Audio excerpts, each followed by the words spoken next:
Ya, orang bilang Ustaz Adi kaya, dia salah. Salah dia. Saya itu sangat kaya. Saya pulang dari Tasik tuh sering merenung, kadang nangis.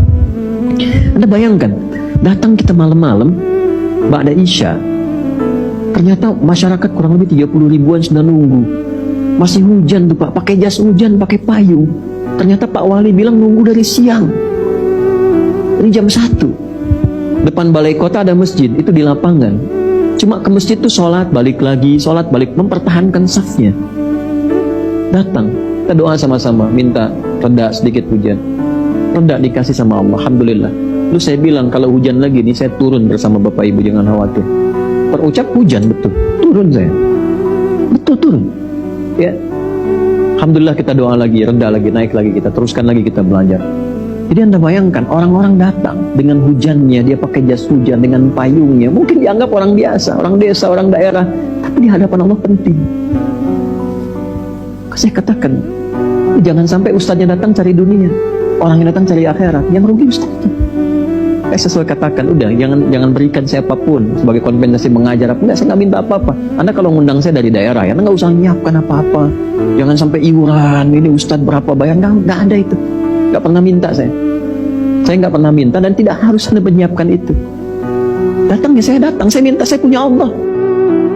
Ya, orang bilang Ustaz Adi kaya, dia salah dia. Saya itu sangat kaya. Sangat kaya.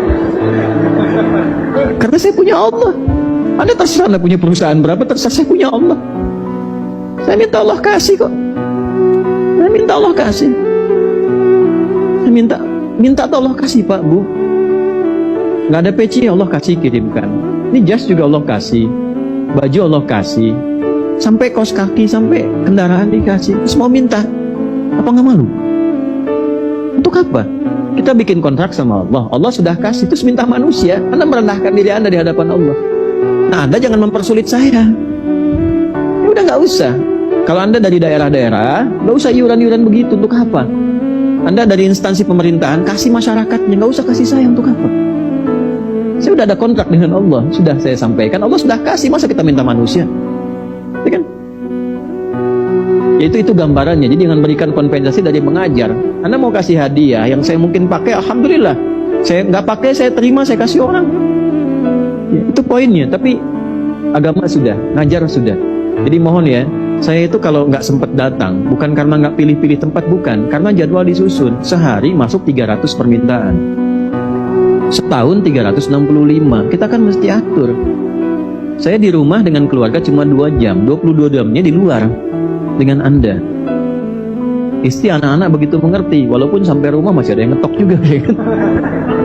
Ya kan? Jadi saya nggak minta apa-apa, alhamdulillah, dan Allah sudah cukupkan.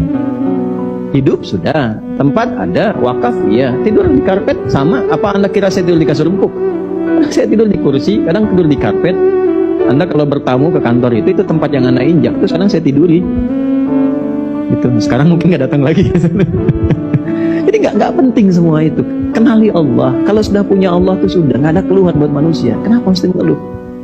Cuma disuruh hidup kok. Mikirnya kejauhan. Allah itu suruh kita mengerjakan yang sekarang. Silahkan rencanakan yang esok. Anda yang belum ada udah dipikirin. Capek. Kalau proyek ini jadi, dapat kita 100 miliar. Proyeknya belum dimulai udah dipikirin 100 miliarnya. Itu yang sering bikin pusing tuh itu. Udah aja kerjain yang sekarang, rencanakan yang ke depan. Faidha faraghta, sabda itu tawakal. Terus dihitung yang nggak ada, bikin stres, bikin macam-macam ini dan itu. Minjem dengan harapan diganti yang ini, belum dimulai proyeknya, tendernya belum dimulai. Untuk apa? Kita bikin capek sendiri. Nah ini naikkan levelnya begini.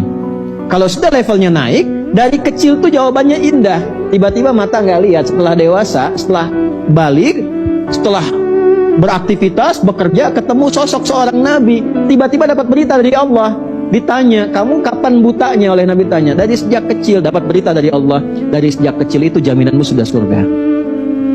Kira-kira kalau dapat kalimat itu, kita menjadi lebih semangat atau abai?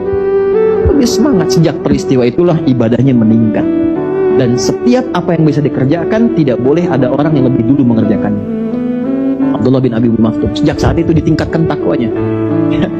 Saya mohon maaf ya, kalau Bapak Ibu udah dijamin surga misalnya dari sekarang nih, ibadahnya nambah atau kurang? Gak yakin saya. Gak yakin saya. Ya, gini lah gampangnya Bu, gampangnya. Nanti ada pengajian Ustaz Adi bulan depan di masjid ini Tandur Tanah Kusir. Setiap yang datang dapat 1 juta. Ini contoh ya. Contoh apa sih? Kan saya bilang di awal contoh. Contoh bukan ngasih informasi. Jamaah yang lihat nih dari mana. Ini contoh lah, awas nih. Tiba-tiba terbang dari Papua sini kan repot gitu. Nggak mau ngaji silahkan. Contoh dapat 1 juta. Tapi kalau Anda nge-share aja nggak datang misalnya kan, Anda dapat jaminan 5 juta. Saya tanya pada Anda masih mau datang atau coba nge-share aja? Nah ini yang mau saya katakan, jangan berpuas diri setelah ada perubahan merasa lebih baik, karena di hadapan Allah boleh jadi masih kurang.